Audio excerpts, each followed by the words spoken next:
परमात्मा को पाने तथा उसका वास्तविक लाभ प्राप्त करने के लिए पवित्र बाइबल में प्रमाण है कि प्रभु ने मनुष्य को अपना ही स्वरूप बनाया। 6 दिन में सृष्टि रचकर 7वें दिन विश्राम किया। कुरान शरीफ में प्रमाण है कि हजरत मोहम्मद को खुदा स्वयं कह रहे हैं कि मैंने तुम्हें उस परमात्मा की महिमा बताने के लिए भेजा है। वो परमात्मा कबीर है जिसने 6 दिन में सृष्टि रची तथा 7वें दिन तख्त पर जा विराजा।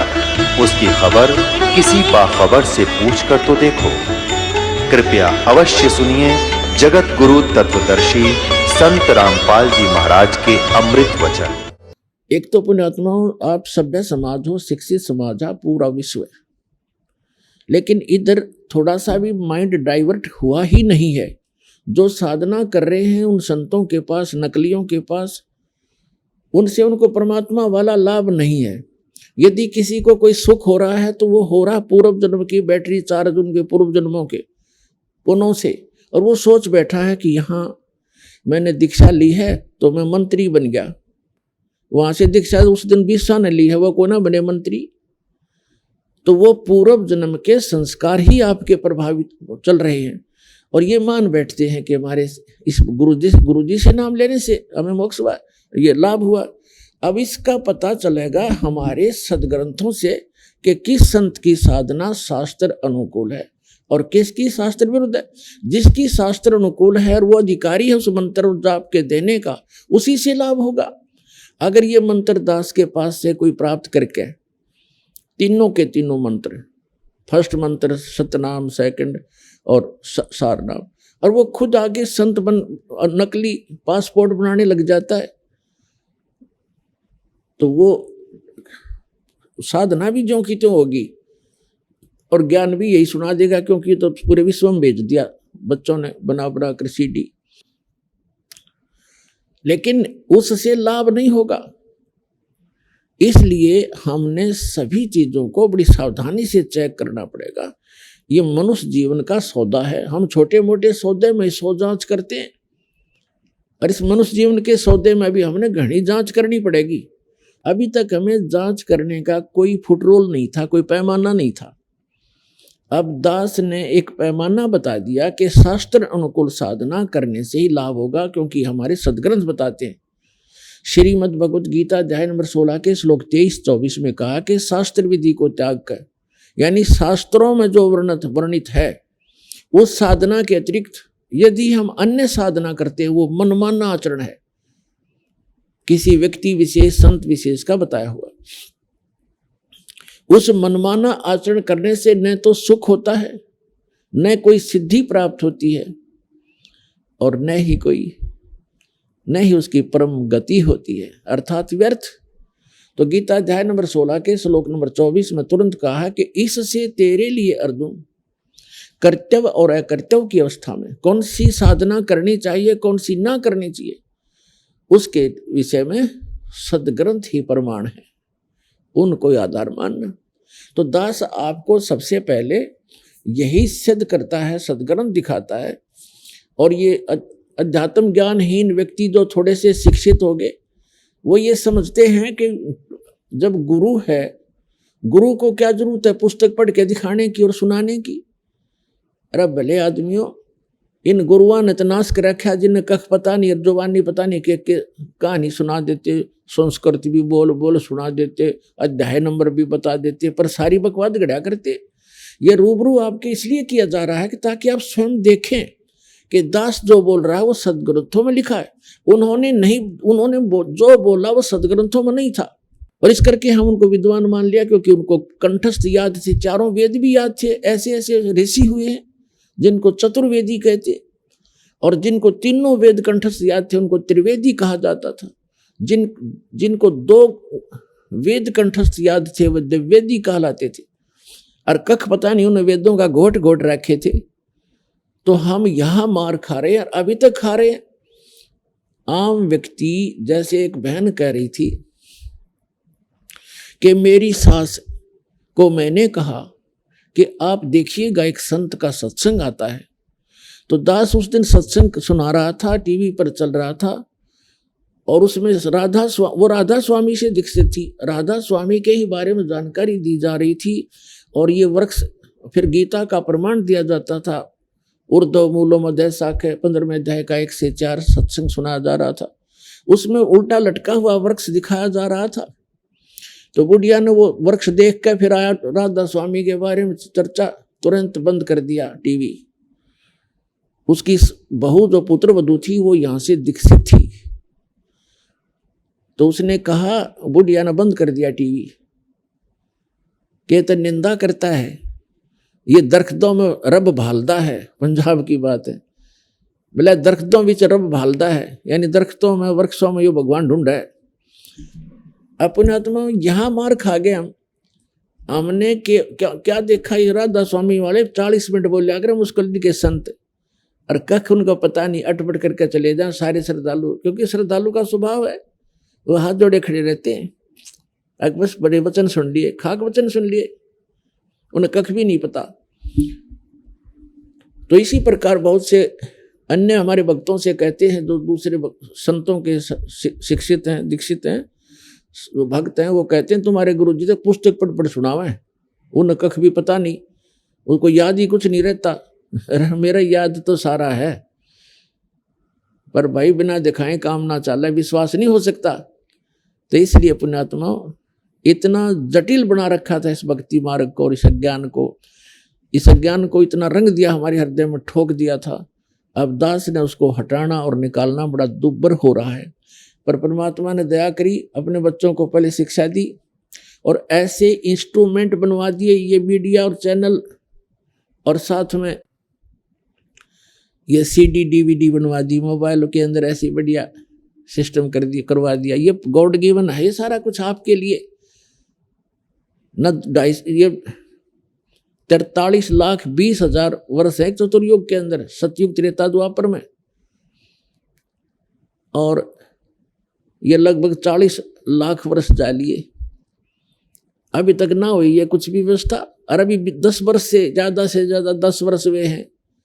इस 10 वर्ष से मालिक ने ये डूंडा उठा दिया, मोबाइल बनवा दिए, इनमें सारा सत्संग सुनो। पहले बकवाद भरा कर दे, सत्संग भरेंगे बच्चे, आप सुनाएंगे, परिवार को सुनाएंगे, कोई रिश्तेदार आएगा उसको सुनाएंगे, बैठ के देखो सत्संग सुनो, अपना उद्धार, आने वाले जो वहाँ आएंगे उनका उद्धार। और ऐसे इसलिए परमात्मा ने ये ऐसे उपकरण बनवाए हैं जिससे आप जी सदग्रंथों को स्वयं देखेंगे और फिर भगवान को पहचान कर अपना कल्याण करवा लोगे। अब जो प्रसंग चल रहा है, ये दास आपको बताना चाह रहा है कि ऐसे लोक में और आप रह रहे हो, एक पल का भरोसा नहीं था, जाने के हो जा, के बीत जा किसके संग में। बाकी हम शेष अपना अटकलबाजी से जी रहे हैं, हम अभी नहीं मरेंगे। जो मृत्यु को प्राप्त हो गए वो अभी ये सोच रहे थे हम नहीं मरेंगे। तो इसका विकल्प क्या है ये भी बताया जाएगा आज के सत्संग में। ये तो बता ही रहे हैं दास के, इस दास से उपदेश लो, दीक्षा प्राप्त करो। जो प्रसंग चल रहा था कि 100 वर्ष सतगुरु की पूजा, एक दिन आन उपासी, और वो अपराधी आत्मा फिर पड़े काल की फांसी। अब क्या होगा, जैसे 100 वर्ष यानी 10-20 वर्ष जैसा भी आपका जीवन है, तो कह परमात्मा एक उदाहरण दे रहे हैं, और एक दिन आन उपासना आपने कर ली तो आपका काम बिगड़ जाएगा। अब फिर परमात्मा ने एक ऑप्शन बताया है कि किसी कारण से कनेक्शन भी कट गया। अब जैसे आपने आन उपासना कर ली, यानी आपका नाम खंड हो गया, तो पिछली भक्ति नष्ट नहीं हुई आपकी, ये चिंतित ना होना।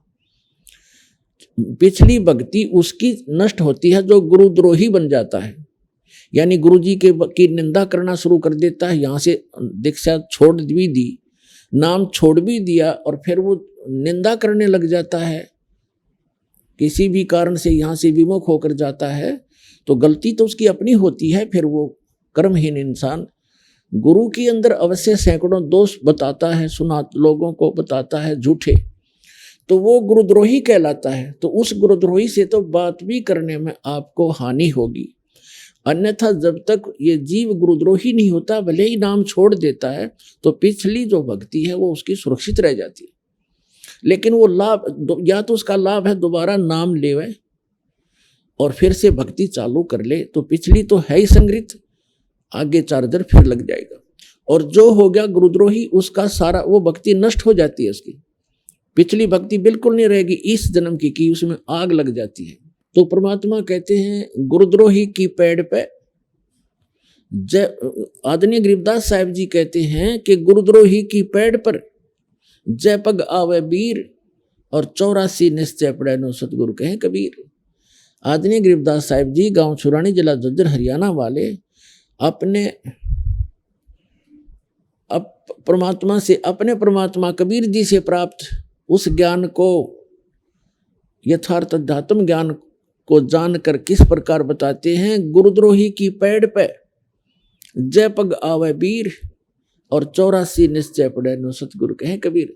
यदि कोई गुरुद्रोही है और गुरु जी की निंदा कर रहा है और उसके साथ आप हाँ में हाँ मिला रहे हो, आप उसको यस कर रहे हो, तो आपने पेड़ पे पेड़ रख ली, कदम से कदम मिला लिया।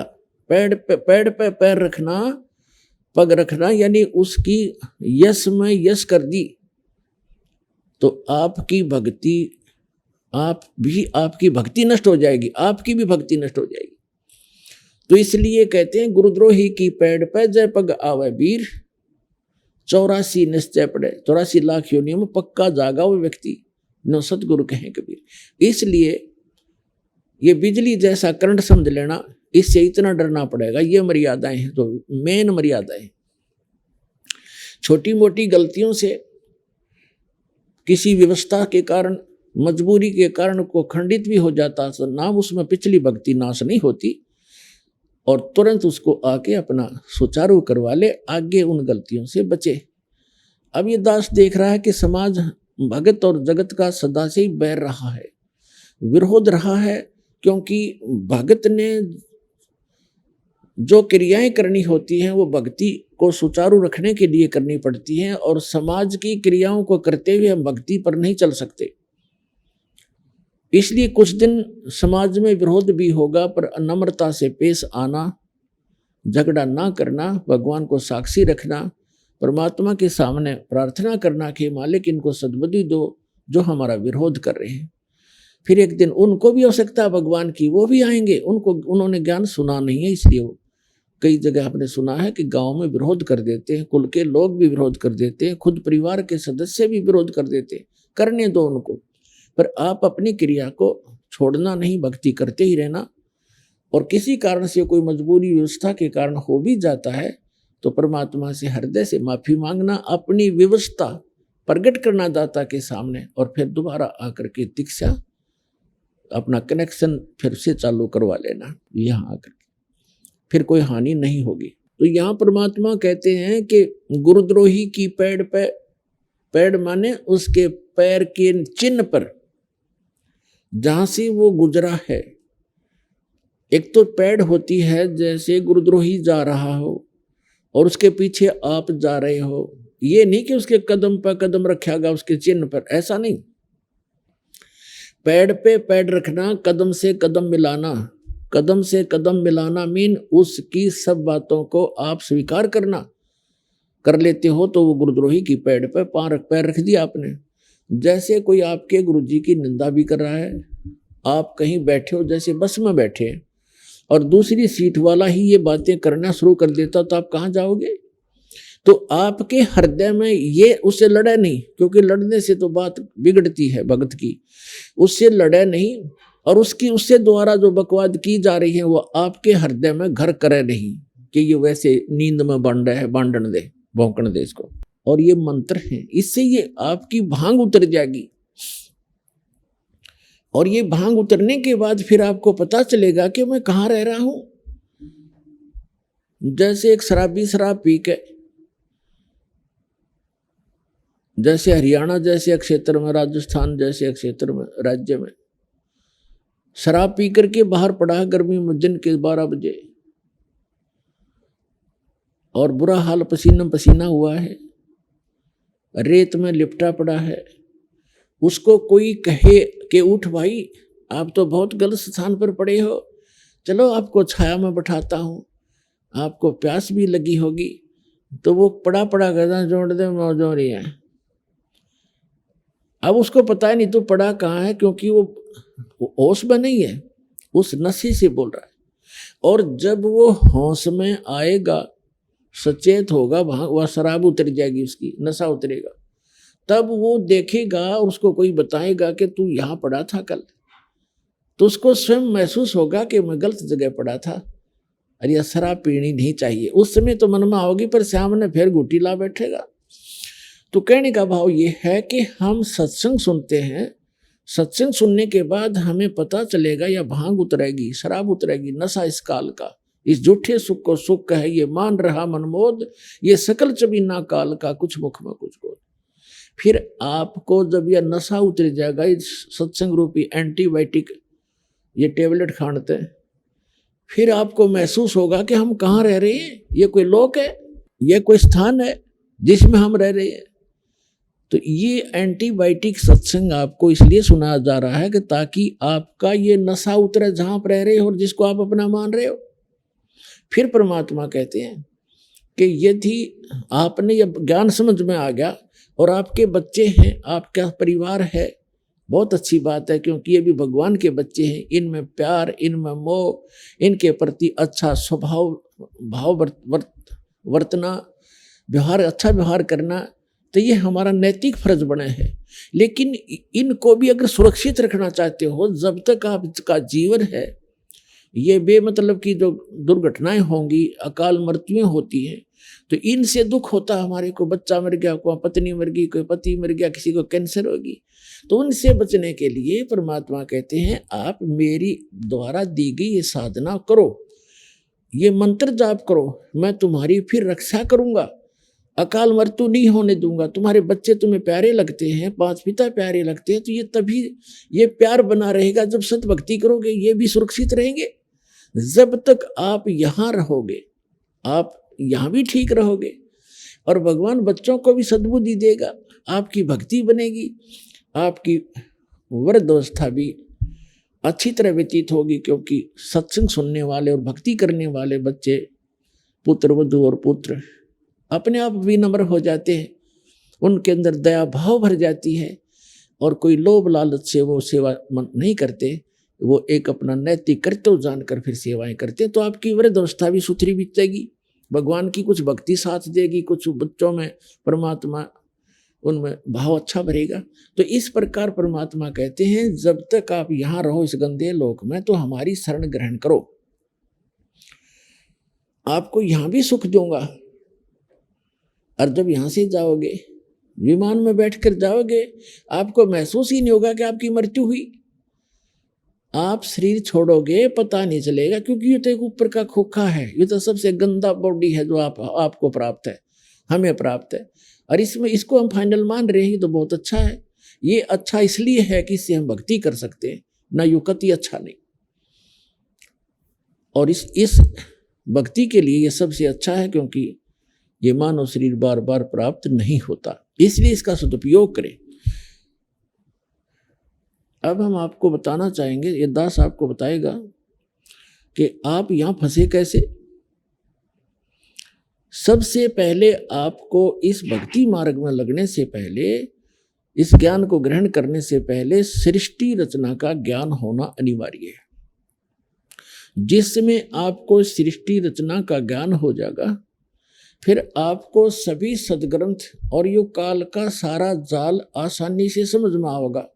तो पुण्यात्माओं, ये सत्संग, ये ज्ञान हमने कभी सुना नहीं था, जिस कारण से प्रथम बार सुनोगे तो ऐसा लगेगा जैसे वैसे बनावटी सी कहानी है, लेकिन जब सदग्रंथों से दास प्रमाणित करेगा उस कथा को, आप दांतों तले उंगली दबाओगे कि सचमुच ये तो सारा ही सत्य है।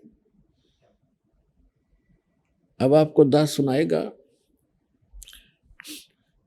परमेश्वर कबीर जी जो हैं, ये धानक दुल्हा रूप में जो काशी में 120 वर्ष रहे थे, ये पूर्ण परमात्मा हैं, ये सारी सृष्टि के रचनहार हैं और हम सभी आत्माओं के जनक हैं। और परमात्मा जैसे कोई क्रिएटर है, तो क्रिएशन के बारे में वो क्रिएटर ही बता सकता है, अपने द्वारा रची हुई सृष्टि को रचने वाला ही बता सकता है। इसलिए अभी तक ये सृष्टि रचना का ज्ञान किसी को नहीं था, ना श्री ब्रह्मा को, ना श्री विष्णु को, ना शिव को, केवल उन महापुरुषों को अवश्य हुआ जो परमात्मा से परिचित हुए हैं। जिनमें से कौन कौन है? आदरणीय धर्मदास साहिब जी, आदरणीय मुल्कदास साहिब जी, आदरणीय नानक साहिब जी, आदरणीय दादू साहिब जी, आदरणीय गरीबदास साहिब जी, गांव छुरानी, जिला झज्जर, हरियाणा वाले, और आदरणीय गीसा दास साहिब जी, गांव खेकड़ा, पहले जिला मेरठ था, बागपत बन गया बताते हैं, जैसा भी, उत्तर प्रदेश वाले। इन महापुरुषों और आदरणीय स्वामी रामानंद जी, काशी बनारस वाले, इनको परमात्मा सीधे मिले और सचखंड दिखाया, ऊपर का सतलोक जहां वो परमात्मा रहते हैं, और उनको फिर वापस छोड़ा, अपने गवाह बना के अपने साक्षी बनाए। उन महापुरुषों को ये ज्ञान था, लेकिन उनकी वाणी में इतना डिटेल नहीं बनाया उन्होंने। क्यों? उनको मालूम था कि भगवान ने जो ज्ञान दे ही रखा है तो बार बार उसको बताने का कोई औचित्य नहीं रह जाता। तो परमेश्वर कबीर जी ने अपने द्वारा रची हुई सृष्टि को कैसे बताया है कि पहले केवल परमात्मा कबीर जी थे अकेले, और वो एक कमल के ऊपर विराजमान थे। उसके बाद उन्होंने नीचे के सभी, सबसे पहले उन्होंने अकय लोक, अनामी लोक की रचना की। उसमें वे अकेले रहते हैं, पूरे सारे के सारे लोक में परमात्मा अकेले ही रहते हैं। उस वहां बैठकर परमात्मा ने नीचे के 3 लोकों की ओर रचना की अपने वचन से। अकय लोक से नीचे अगम लोक है, उससे नीचे अलख लोक है, उससे नीचे फिर सत्य लोक है। ये 4 लोक हैं ऊपर के, ये अविनाशी कहलाते हैं। और ये चारों मिलाकर भी एक ही अविनाशी लोक कहलाता है। जैसे भारतवर्ष के अंदर बहुत से राज्य हैं और सारे राज्य मिलाकर भी भारत कहलाता है, ऐसे। अब सतलोक और परमात्मा ने अन्य तीनों लोकों में भी अपना ही अन्य रूप बनाया और प्रत्येक में ऐसा ही गुम्बद और सिंहासन बनाया, उसमें विराजमान है परमात्मा। और सबसे नीचे वाला जो सतलोक है उसमें भी परमात्मा ऐसे ही एक बहुत बड़े गुम्बद के अंदर और एक सिंहासन पर, तख्त पर विराजमान है। तो वहां बैठकर, सतलोक में बैठकर परमात्मा ने पहले सतलोक की रचना की। सतलोक के अंदर पहले एक वचन से 16 द्वीप बनाए और फिर 16 वचनों से 16 पुत्रों की उत्पत्ति की। उनमें से एक अचिंत नाम का भी एक पुत्र है, सहजदास, जोगजीत आदि ये उनके पुत्र हैं। तो उसके बाद परमात्मा ने अचिंत से कहा, उसके बाद परमात्मा ने मानसरोवर वगैरह वहां की सब रचना कर दी थी। तब परमात्मा ने ये झटका देने के लिए कि समर्थ का काम समर्थ ही कर सकता है, यदि कोई दूसरा चेष्टा करता है तो वो गलती ही करता होता है।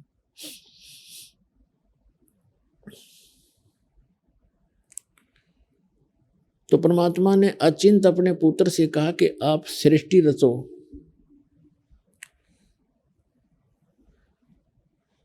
अचिंत ने अपने वचन से अक्षर पुरुष की उत्पत्ति की। श्रीमद् भगवत गीता अध्याय नंबर 15 के श्लोक 16 और 17 में 3 पुरुष हैं, एक सर पुरुष, एक अक्षर पुरुष और तीसरा उत्तम पुरुष है तू अन्य। इन दोनों से अन्य है जो श्रेष्ठ परमात्मा है। गीता अध्याय नंबर 8 के श्लोक नंबर 1 के प्रश्न के उत्तर में अर्जुन ने पूछा कि किम तत्परम, वो तत्परम कौन है? गीता ज्ञानदाता ने गीता अध्याय नंबर 8 के श्लोक नंबर 3 में कहा कि वो परम अक्षर ब्रह्म है। तो सरब्रह्म, सरपुरुष कहो, सरब्रह्म कहो, दूसरा अक्षर पुरुष कहो, अक्षर ब्रह्म कहो, उसे परब्रह्म कहो, और तीसरा परम अक्षर ब्रह्म कहो, परम अक्षर पुरुष कहो, या उसको सत्य पुरुष कहो। वो तीसरा परमात्मा परम अक्षर पुरुष है, उसको हम सत्य पुरुष कहते हैं। अचिंत ने अक्षर पुरुष की उत्पत्ति की और उससे कहा कि आप मुझे सृष्टि रचना में सहयोग दें। ये काफी और भी बहुत सा प्रकरण है, लेकिन हमने जितना आवश्यक है उतना ही हमको बताएंगे आपको। तो अचिंत वहां से उठकर मानसरोवर के अंदर चला गया।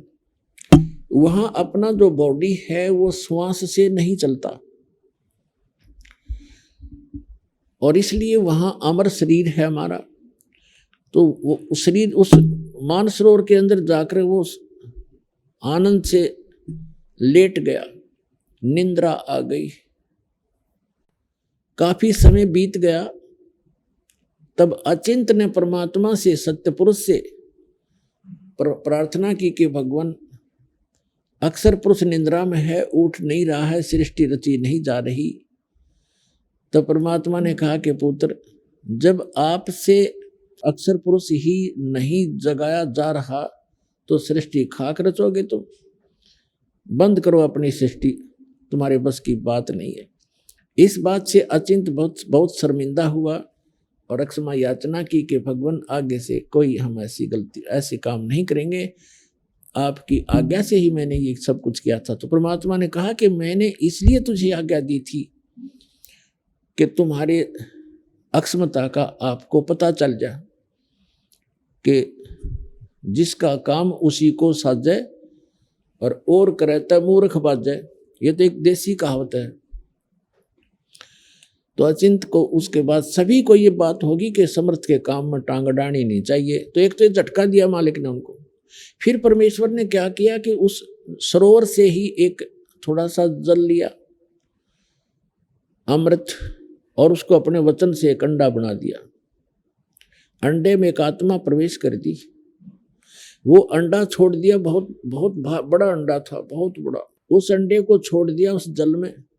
वो उस जल के अंदर अंडा जा रहा था गड़गड़ गड़गड़ करता हुआ। अक्षर पुरुष के पास से पहुंचा जो निंद्रा में सोया पड़ा था सरोवर के अंदर। जब अक्षर पुरुष के पास से वो पहुंचा, निकट पहुंचा, तो एकदम उसकी आंखें, निंद्रा भंग होगी। अक्षर पुरुष की निंद्रा भंग हुई तो उस जैसे कोई अधूरी नींद जाग जाता है तो वो कोप से देखता है, उसमें कुछ गुस्सा सा होता है। ऐसे कोपित दृष्टि से उसने देखा कि किसने मेरी निंद्रा भंग की है। तो वो अंडा फूट गया। उस तेज से अंडा दो भाग हो गया। उसमें से ये ज्योत स्वरूपी निरंजन, जिसको आगे चल के काल कहा गया, जिसको सरपुरुष भी कहते हैं, गीता अध्याय नंबर 15 के श्लोक नंबर 16 में सरपुरुष कहा है। तो आकाशवाणी की परमात्मा ने, सत्य पुरुष ने, कि अक्षर पुरुष तुम निंद्रा में थे, आपको जगाने के लिए ये सब कुछ क्रिया की थी, और तुम दोनों बाहर आ जाओ। तो अक्षर पुरुष और ये सरपुरुष, ये दोनों सरोवर से बाहर आ गए। फिर परमात्मा ने आदेश दिया कि आप जाओ, दोनों के दोनों अचिंत के द्वीप में रहो, अचिंत के लोक में रहो। उसके पश्चात परमात्मा ने, सत्य पुरुष ने, हम सभी आत्माओं की रचना की, उत्पत्ति की। हम सभी का परिवार था। बहुत सुंदर मकान महल है वहां पर, बहुत सुंदर, जैसे हीरे मोतियों की चमक होती है, वहां की जो बिल्डिंग बनी हुई है उनमें ऐसी सुंदर चमक है। बहुत ही मनमोहक और सुंदर महल हैं, बहुत लंबे चौड़े बने हुए हैं, और आगे उनके बहुत सुंदर पार्क है, उसमें अपने आप फुहारे छूट रहे हैं, जहां जिस सुख को आप छोड़कर आ चुके हो। पुण्यात्माओं, इस बात को आप हृदय में जचा लेना। यह किसी डूम बाट के गीत नहीं है कि किसी को प्रसन्न करने के लिए या स्वार्थवश गाए गए हों। ये गॉड गिवन स्पिरिचुअल नॉलेज है, और उन महापुरुषों ने बताया है जिनको भगवान मिले हैं, उन्होंने इसको सेकंड किया है, इसका समर्थन किया है, और दास ने इसको अच्छी तरह जाना है और आपके समक्ष इसको इसलिए व्याख्यान किया है। वो सुख वहां पर है, कोई काम नहीं, आपस में कोई राग द्वेष नहीं, क्योंकि किसी चीज का अभाव नहीं है। जैसे आप एक रिहर्सल करते हो, यहाँ आते हो सतलोक आश्रम बरवाला जिला हिसार में, और यहाँ आप चाहे कितने ही दिन रुको 2 दिन 4 दिन हफ्ता 10 दिन, तो आप क्या देखते हो कि आपको एक जैसी व्यवस्था, लेटने बैठने सोने का स्थान एक जैसा, पंखे कूलर जो लगे हुए हैं वो आपके एक जैसे, और उधर से खाना है सबको एक स्थान पर बना बनाया तैयार मिलता है। कभी जाओ खाना खाओ, कभी किसी टाइम, और कभी चाय की भरी भराई वो टैंकी तैयार रहती है, कभी टूटी मरोड़ी गिलास भर पियो गटगट। तो इस यहाँ आपको बगैर किए सारी वस्तु मिल रही है, और यहाँ भी कोई राग द्वेष पैदा करता है तो मूर्ख आदमी है। अब क्या करते हैं हमारी, क्योंकि वृत्ति घनी खराब होगी। अब जैसे आपका बिस्तर लगा हुआ है, सबको एक जैसा बिस्तर है, सबका एक जैसा मैट है, और कोई आकर साथ में आपके लेट भी जाता है अनजान से, तो उसको बेमतलब खस्सैनों का मेरी जगह पता नहीं क्यों बिछा लिया, हट यहाँ से। तो ये तो मूर्खा की बात है, 2 फुट नून डाल ली इसमें, के कौन सा आश्रम छोटा है यो। तो इस तरह को बकवाद करे तो वो अलग बात है। बाकी यहाँ कोई भी ऐसी वस्तु नहीं है जिसमें आपने राग द्वेष करना पड़े, और सारी चीज नहाओ दो, भगवान के गुण गाओ, भूख लगा रोटी खाओ, जल करे जब चाय पी लो, बता फिर और क्या चाहिए। तो ये तो यहाँ के लोक में सुविधा है, क्योंकि यहाँ लोक भी अच्छा नहीं तो यहाँ की सुविधाएं भी इतनी अच्छी नहीं है। तो उस सतलोक के अंदर आपको खूब आपके मनोमयी वो विमान है। जब भी आपकी इच्छा हो आपके पार्क के अंदर विमान खड़ा पाओगा। उस विमान को यहाँ के विमान की तरह उठने की खातिर फर फर नहीं करना पड़ता, वो तो भगवान की शक्ति से चलते हैं, ऐसे उठकर चल पड़ते हैं। जहाँ चाहे वहाँ रोक लो, बीच में रोक लो, जहाँ चाहे पानी के ऊपर उतार लो उसको, ऐसे खड़े हो जाएंगे। तो कहने का भाव ये, उन सुखों को हम छोड़ आए, उनको हम यहाँ ढूंढ रहे हैं। यहाँ तो 21 ब्रह्मांड में नहीं पा सकते आपको। और हमारे अंदर एक दोष और है कि जब हम सुखी हो जाते हैं तो भगवान को भूलते हैं, और यहाँ हम मार खाते हैं। इसलिए परमात्मा आपको याद दिलाते हैं यहाँ जो आप फंसे हुए उनको, कि सुख में भगवान को भूला नहीं करते, बहुत बड़ी मार खा जाते हो। तो वहां सुख में हम भगवान भूले, वहां कुछ वर्षों के बाद, कुछ वैसे यहाँ के युग, वहां कोई समय सीमा नहीं है, तो हम यहाँ हैं इसलिए कुछ उसके हिसाब से बता रहे। कुछ युगों के बाद क्या हुआ कि इस सरपुरुष के मन में खरपतवार पैदा हुआ, और जो आपके यहाँ भी विद्यमान है हमारे अंदर सब में, उसके मन में ये आया कि हम 3 जने एक द्वीप में रह रहे हैं, और बाकी जितने भी सभी आप भी अलग अलग द्वीप थे आपके, अलग अलग स्थान थे आपके बहुत बड़े बड़े। तो और सभी अब अकेले रह रहे हैं, यानी अपने परिवार के साथ रह रहे हैं, तो भी वो इंडिविजुअल रह रहे हैं। तो इसके मन में ये दोष आ गया कि हम 3 एक द्वीप में एक स्थान पर, और बाकी सब इंडिविजुअल हैं। तो उसने सरपुरुष ने अलग से स्थान प्राप्त करने के लिए तपस्या शुरू कर दी। जब यहाँ के 70 युग तक उसने तप कर लिया, तब परमात्मा ने पूछा सत्य पुरुष ने कि सरपुरुष आप क्या मांगते हो, क्यों तपस्या कर रहे हो। तब उसने कहा कि भगवान आप तो अंतर्यामी हैं, आपको सब मालूम है, फिर भी मैं अपनी अर्ज लगाता हूँ। ये स्थान मेरे लिए कम है, हम 3 एक स्थान पर रह रहे हैं, अचिंत, अक्षर पुरुष और सरपुरुष। हम तीनों एक स्थान पर रह रहे हैं, अन्य भाइयों के पास, सब बहनों के पास अलग से स्थान है, मैं अपना अलग स्थान चाहता हूं। तब परमात्मा ने, सतपुरुष ने कहा कि आपको 21 ब्रह्मांड देता हूं। जैसे कोई धनी पिता अपने पुत्र को 21 प्लाट दे दे, उनमें कंस्ट्रक्शन नहीं होती प्लाटों में, प्लाट्स में, तो उसने जाकर के परमात्मा ने उसको एकांत स्थान पर सतलोक के बाह्य क्षेत्र में 21 प्लाट दे दिए, 21 ब्रह्मांड दे दिए। अब ये सरपुरुष वहां घूम रहा है, कभी उस प्लाट को देख रहा है, कभी उस प्लाट को देख रहा है, कभी उसको देख रहा है, खाली पड़े। फिर उसके मन में आई कि इनमें कंस्ट्रक्शन हो, रचना हो, तब बात बने। इसने फिर तपस्या शुरू की, क्योंकि सारा कुछ वो कुल मालिक है जिसके आगे सभी भिखारी हैं। तो इस ज्योत स्वरूपी निरंजन अर्थात सरपुरुष ने, काल ने फिर से तपस्या की और 70 युग जब तप कर लिया, जो परमात्मा ने पूछा भी क्या मांग रहा है तू, अब इसने कहा कि भगवान मुझे कुछ सृष्टि रचना की सामग्री दे दो, कुछ मटेरियल दो जिससे मैं सृष्टि रचना, कोई रचना करूं अपने प्लाटों में। तब परमेश्वर ने उसको 5 तत्व और 3 गुण दे दिए कि ले बेटा खेल खिलौनों होते हैं। ये 3 गुण, रजगुण, सतगुण और तमगुण दे दिए, और ये 5 तत्व दे दिए, जैसे आकाश, अग्नि, वायु, जल, पृथ्वी आदि। इसने वहां पर इन तीनों इन पदार्थों से रचना की, इन मटेरियल से। फिर इसने सोचा कि इसमें कुछ आत्मा भी मेरे साथ हो, अकेला करूंगा क्या। इसने फिर से तपस्या शुरू की। तो अपने आत्मा हम क्यों फंसे, उसका कारण ये बना कि जब ये तपस्या कर रहा था और हम सभी आत्माएं इसको देख रहे थे,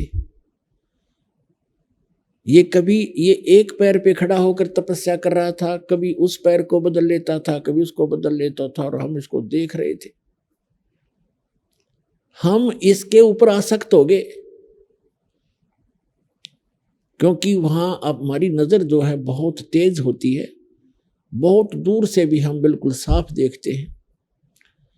हम इस पर आसक्त हो गए और अपने परमात्मा से विमुख हो गए।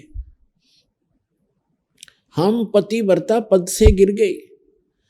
अब ये बुराई आपके अंदर आज भी है, हमारे अंदर।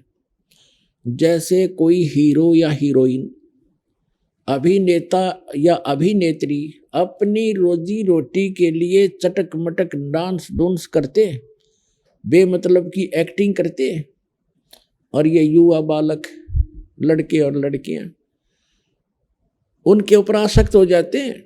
ये मेरा फेवरेट हीरो है, ये मेरी फेवरेट हीरोइन है, और लेना एक ने देनी दो, बेमतलब बकवाद करनी, खक है तुम्हारा, तुम्हें निकट भी नहीं जा सकते उनके। और यहाँ कोई हिसार या बरवाला के अंदर कोई आ जाए, उनमें से ये चटक मटक करने वाले हीरो हीरोइन, देखो इन युवा बच्चों की वहाँ जम घट जुड़ जाएगा, और वो कम से कम भी 1 किलो 200 फुट दूरी पर स्टेज पर खड़े होंगे और वहाँ से चटक मटक कर रहे होंगे, और ये बड़े खुश हो रहे होंगे। बता, सारे दिन धूल फांक कर उल्टे आ जा, खाक मिला उनसे, उनको वो अपनी रोजी रोटी के लिए प्रसिद्धि पा रहे हैं, और हम ये बच्चे उसके ऊपर आसक्त हो रहे हैं। ये दोष हमारी आत्मा में वहां से घर किया हुआ है। और जैसे कितने ही अच्छे भाई बहन हैं, कितने उनमें प्यार है, और कुछ दिनों के बाद विवाह होगा, विवाह होते ही अलग होना कंपलसरी है उन्हें, मरोड़ी कुछ भी लग गया उनके मन में, अलग जरूर होंगे, रह ही नहीं सकते। तो ये भी वहां से लगी थी, न सोचेंगे अलग होकर मैं यूँ बनाऊंगा, अपने बच्चा न बढ़िया खुआऊंगा और बढ़िया कोठी बनाऊंगा, न्यारा रहूंगा। वो तो होना जाना वही है जो आपको मिला, लेकिन यह दुर्बुद्धि हमारे अंदर घर कर चुकी है, ये अपना प्रभाव दिखाती ही रहेगी। यहाँ इसका कोई विकल्प नहीं है। इसका विकल्प यही है कि आप जो दास बता रहा है, ज्ञान भगवान ने बताया है, इस अनुसार साधना करके आप यहाँ से पीछा छुटवा के उस लोक में चले जाओगे जहाँ कोई दुख नहीं, वहाँ कोई परेशानी नहीं है, वहाँ मृत्यु नहीं, बुढ़ापा नहीं, कोई रोग नहीं, ऐसा सुंदर शरीर मिलेगा। इस शरीर के अंदर एक सूक्ष्म शरीर है, और उस सूक्ष्म शरीर के ऊपर एक और अंदर और शरीर है, 3-4 शरीर है। उसके बाद आत्मा का ओरिजिनल शरीर है, बॉडी है। उस बॉडी के ऊपर वहां जा करके और एक शरीर मंडा जाएगा जैसा ये है, और वो शरीर अमर होगा। उसमें नाड़ी तंत्र नहीं है, और उसमें राग द्वेष नहीं है, उसमें बीपी हाई लो शुगर या कोई उसमें डिसीज नहीं होता। इतना सुंदर शरीर मिलेगा, और पहले हमें वही प्राप्त था, वो हमारा, हम आके इसमें फंस गए हैं। अब इस ज्योत स्वरूपी निरंजन ने अपने साथ कुछ आत्माओं को लेने के लिए फिर तपस्या शुरू की। जब इसने तीसरी बार जो तपस्या शुरू करी, तब परमात्मा ने पूछा कि ज्योत निरंजन अब क्या मांग रहा है? जो मांगा तुझे दे दिया। और उस दौरान जब हम इस ज्योत निरंजन पर आसक्त थे, इसकी ये तपस्या कर रहा था और हम देखे थे। और आज भी ये देख लो आप, किसी गांव के गोरे बनी में और कोई बाबा तपन लग जा, सारा गांव देखने जाएगा उसने, सारा गांव देख का होगा बाबा तपे, 10 दिन हो गए, 20 दिन हो गए, 1 महीना हो गया, बैठे नहीं हो तो खड़ा रहे, झूल पर झूल रहा है, बस सारे देखने जाएंगे। बता कोई बात हुई? अब जैसे एक आदमी लड्डू खावे मान लीजिए, और दूसरे उसने देखने जावे कि लड्डू खावे, हो देख लड्डू खावे, क्या तो गया, फिर कहता आप भी खाओ जब पेट भरे। तो इस तरह की जो बुराइयां हैं ये हमारे वहां से घर करी हुई है, और वही हमारे अंदर आज ये हमें परेशान रखती हैं।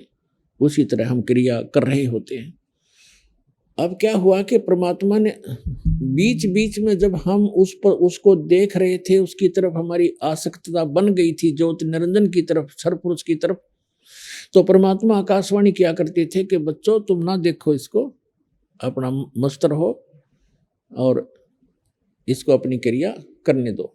हम क्या करते रहे, ये आदत अपने यहाँ भी है कि हम ऊपर से तैसे हो गए जैसे बिल्कुल हम नहीं देख रहे हैं, पर अंदर से कसक ज्यों की तो बनी रही।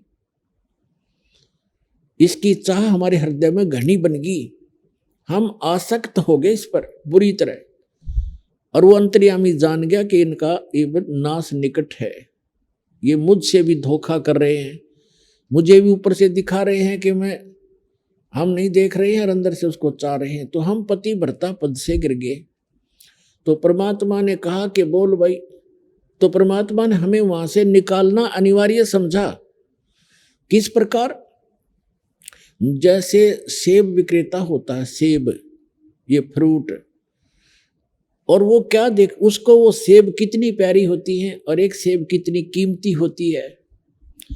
अब वो देखता है कि जो सेब डिफेक्टिव होगी, भले ही वो कितनी कीमती भी थी और प्यारी भी थी, लेकिन वो रखेगा नहीं उनमें, उसको उठाकर कूड़े में फेंकना उसकी मजबूरी है, ना तो औरन खराब कर दे वो।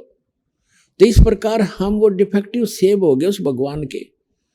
उनकी आत्मा बड़ी दुख पावे है जब सेब विक्रेता की एक सेब खराब हो जाए, उसको पता कितना 50-20 रुपए का लॉस हो गया, लेकिन मजबूरी है उसको वहां से फेंकना एक कूड़े में। तो पुण्यात्माओं, परमात्मा ने हमें वहां से उठाकर इस कूड़े में डालना अनिवार्य समझा, ना औरों को खराब कर देते। तब परमात्मा को मालूम था, तब परमेश्वर ने कहा कि जो स्वरूपी निरंजन तीसरी बार किस लिए तप कर रहा है? तब उसने कहा कि भगवान मुझे कुछ आत्माएं दे दो। तब परमात्मा ने कहा भी मैं आत्मा नहीं दे सकता, क्योंकि ये मेरे अंश हैं, मेरे शरीर से निकले हैं, वचन से उत्पन्न हुए हैं। अपने आत्मा, जिस माँ से किसी बच्चे ने जन्म लिया हो उसकी ममता उसको पता होता है।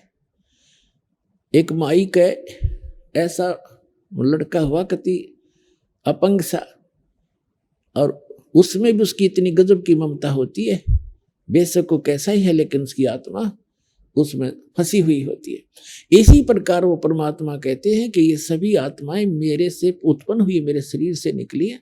वचन से हो जन्म हो, वो भी उतने प्यारे लगते हैं जिसके वचन से उत्पन्न होते हैं, उसको उतने ही प्रिय होते हैं। तो परमात्मा ने कहा भी मैं ऐसे नहीं दे सकता, ये मेरी आत्मा है, तो इनको दुखी करेगा, तो इनको परेशान करेगा वहां पर। तो इसने कहा कि नहीं, मैं सत्य का राज करूंगा, मैं किस जैसा जो कर्म करेगा उसको वैसा ही फल दूंगा।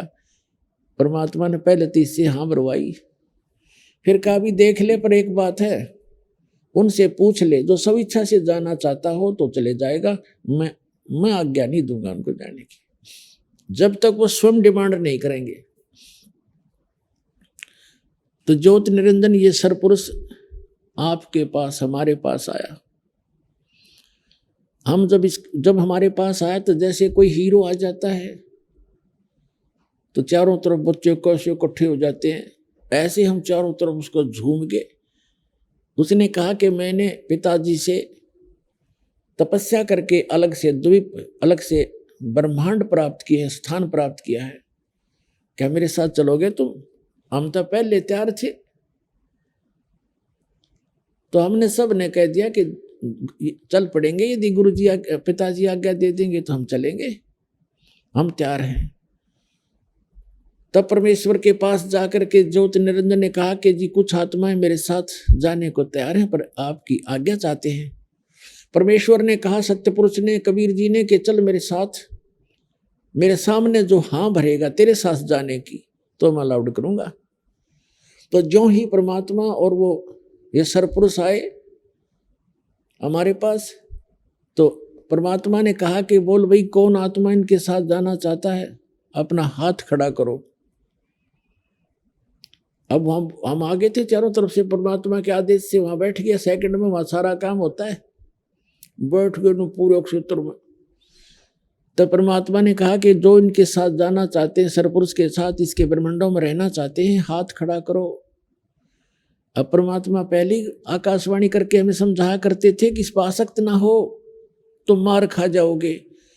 अब उस दिन वो बात उनका याद आई और पिताजी के सामने अब कैसे कहें हम जाना चाहते हैं। सन्नाटा छा गया, कोई नहीं बोला।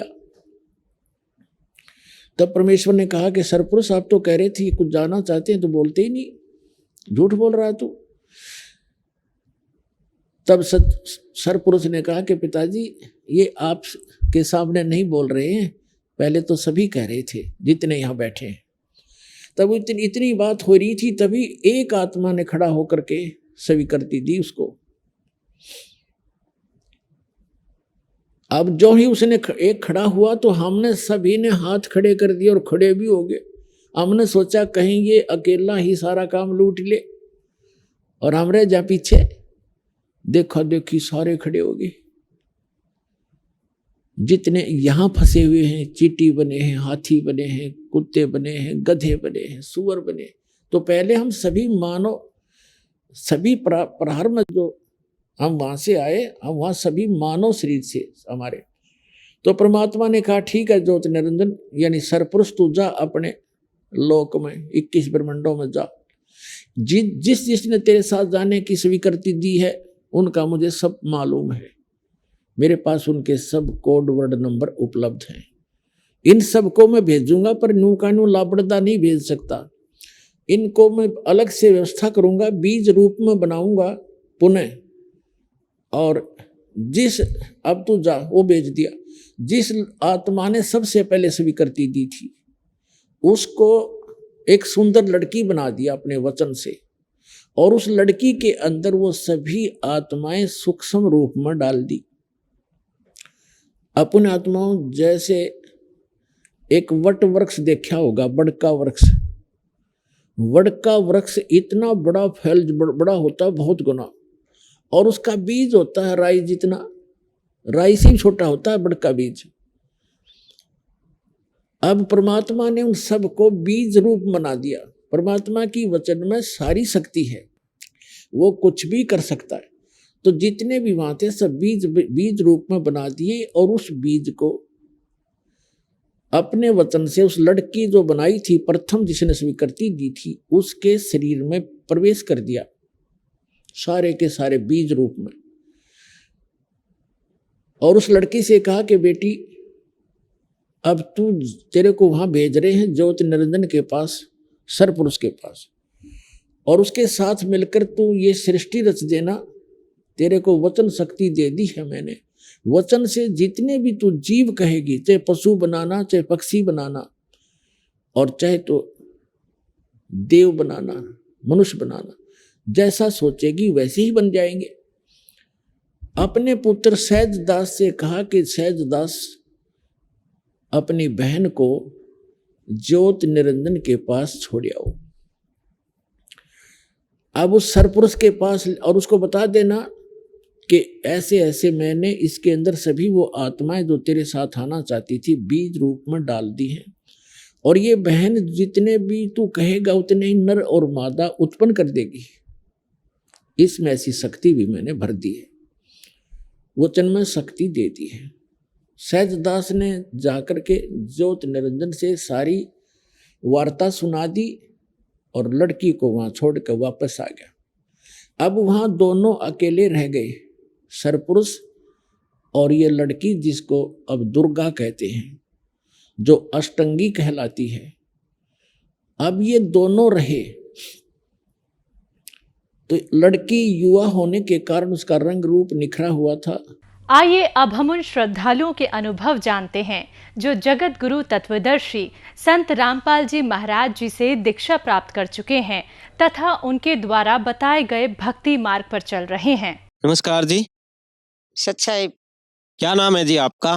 कैलाश दासी गुड़गांव से। संत रामपाल जी महाराज से आपने नाम दीक्षा कब ली? संत रामपाल जी महाराज से हमने नाम दीक्षा 19 अप्रैल 2018 से। संत रामपाल जी महाराज से नाम दीक्षा लेने से पहले क्या आप कोई भक्ति साधना भी करते थे? हाँ जी, हम भक्ति करते थे। केसरमल बावरी की, हनुमान जी की और बैरू की, शेरावाली की, सभी देवी देवता को मानते थे हम जी। आप हिंदू रीति रिवाजों के अनुसार सभी साधनाएं करते थे, तो इन साधनाओं के करने से आपको क्या क्या लाभ प्राप्त हुए? सर, उनसे कुछ लाभ नहीं हुए, बल्कि हमारे बच्चे और परेशान रहते थे ना। छोटे छोटे बच्चे थे, उनको हम दुकान में लेके दुकानदारी चलाते थे, क्योंकि हमारे जो पति देव थे उनको सर में माइग्रेन का दर्द होता था। तब वे बोलते थे नहीं घर में टीवी चलेगा, नहीं लाइट जलेगी, और नहीं ये बच्चे बोल लेंगे। तो हमारे घर में एक छोटी सी दुकान थी, उसमें हम अपने बच्चों को लेकर वहीं सुला देते थे, फिर रात को दुकान बढ़ाते थे जब घर में लेकर आते थे। सर, हमने मकान बनाया 2009 से शुरू करा, 2011 तक मकान तैयार हुआ 2011 में। और फिर मकान तो बनाया था इसलिए कि हमें सुख सुविधाएं, हम खुशी रहेंगे। और मकान बनने के बाद हमारा मकान रेंट पर नहीं चढ़ा। रेंट पर नहीं चढ़ने के कारण हम परेशान हो गए, हमारे ऊपर कर्जा चढ़ गया, क्योंकि जो अपने पास था वो भी लगा दिया और बैंक से भी लोन लिया। ऐसे करके वो कर्जा बना ही रहा। आपने बताया कि जो देवी देवताओं की पूजा आप करते थे उनसे आपको कोई लाभ नहीं हुआ बल्कि हानि ही हुई।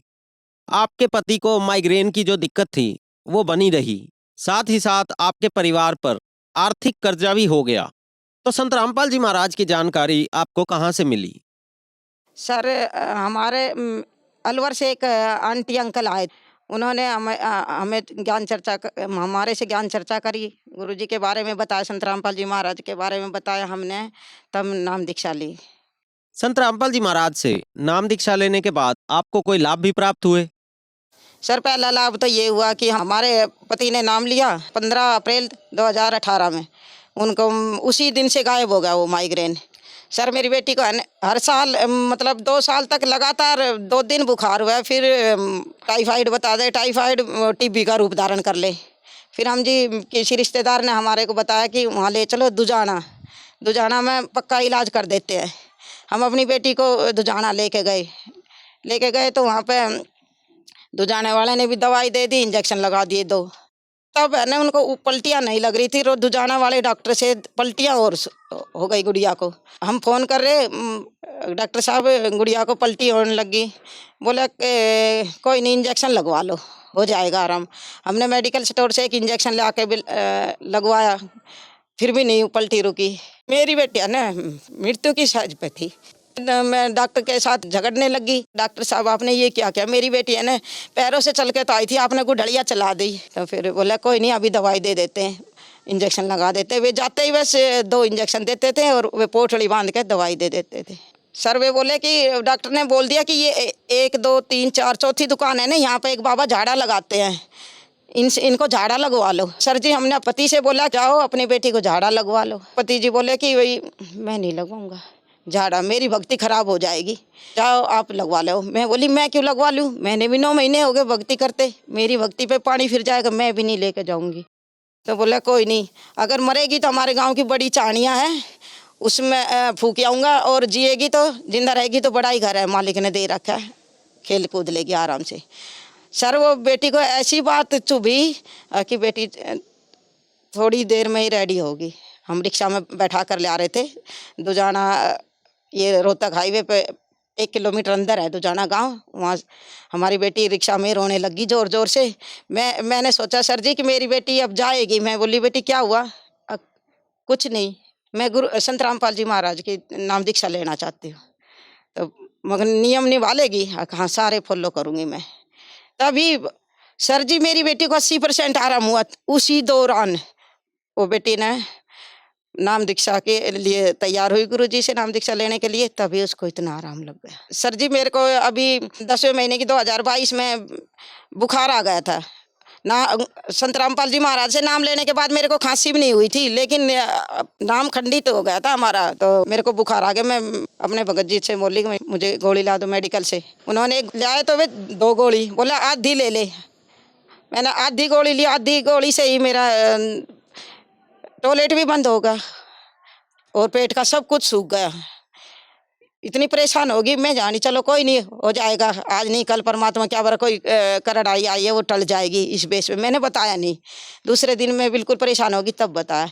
फिर डॉक्टर के लेके गए, खून चेक करा, रिपोर्ट दूसरे दिन आई तो उसने बोला कि भाई इसको टाइफाइड है। ठीक है, टाइफाइड है भाई। उसने बोला इसको गरम गरम खिलाओ, जो भी खिलाओगे गरम गरम खिलाओ, गरम पानी गरम सब चीज़ खिलाओ। मेरे बेटा का फ़ोन आया, बोला कि मम्मी दूसरे डॉक्टर के चले जाओ। फिर मैं गुलिया डॉक्टर के गई, 17 सेक्टर में गुलिया डॉक्टर है, उसके गई। उसने मना कर दिया, अरे ये क्या, ये पहले गर्मी से परेशान है, अरे इसको गरम गरम खिला रहे हो, ऐसे नहीं करना। उसने भी दवाई दे दी, उनकी भी दवाई नहीं लगी मुझे। सर मेरा तो बस एंड हो ही गया था। मैं रोने लगी, मैं बोली परमात्मा या तो संत रामपाल जी महाराज मेरे से गलती हुई वो याद दिला दो, या मुझे सतलोक गमन करवा दो, मैं बिल्कुल तैयार बैठी हूँ। फिर पुस्तक सेवा में 2 बच्चे 20-21 साल के 2 सिगरेट पी रहे थे।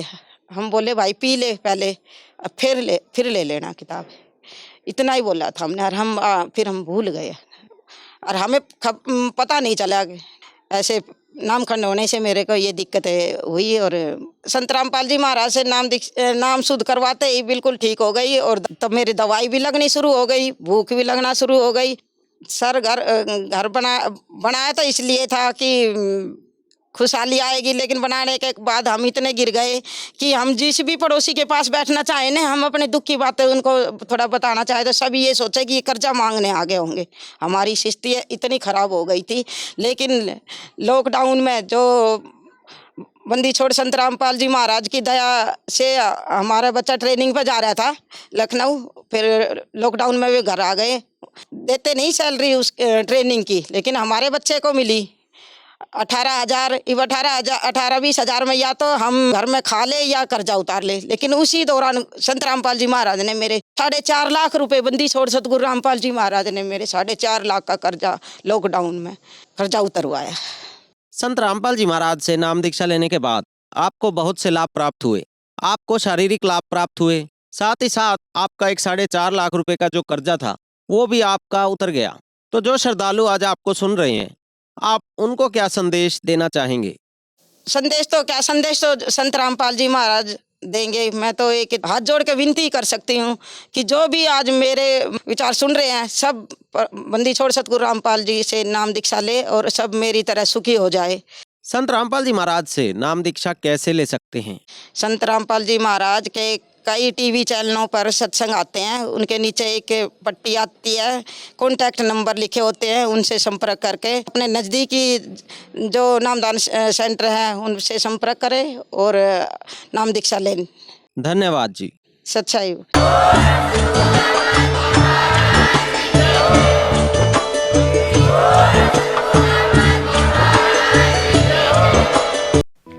आप सुन रहे थे जगत गुरु तत्वदर्शी संत रामपाल जी महाराज के मंगल प्रवचन। अधिक जानकारी के लिए संपर्क करें।